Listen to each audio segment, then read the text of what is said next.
Have you ever noticed that your speakers have numbers like 4 ohms, 6 ohms, or 8 ohms written on them? What does that even mean, and why does it matter when hooking them up to an amp? Let's break it down with Ohm's law. Ohm's law is one of the most basic rules in electronics.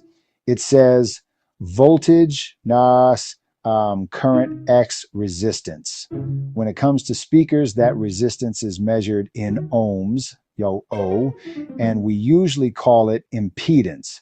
So if you have an amplifier that pushes a certain voltage and your speakers have a certain ohm rating, that decides how much current flows and ultimately how much power your speakers get. Let's say your amp puts out 20 volts. With an 8 ohm speaker, that works out to about 2.5 amps of current. And with a 4 ohm speaker, the current doubles to 5 amps. More current means more power, which usually means louder sound. But here's the catch. If the impedance is too low, your amp has to work harder and can overheat or even blow out. That's why it's important to match your amp with the right speakers.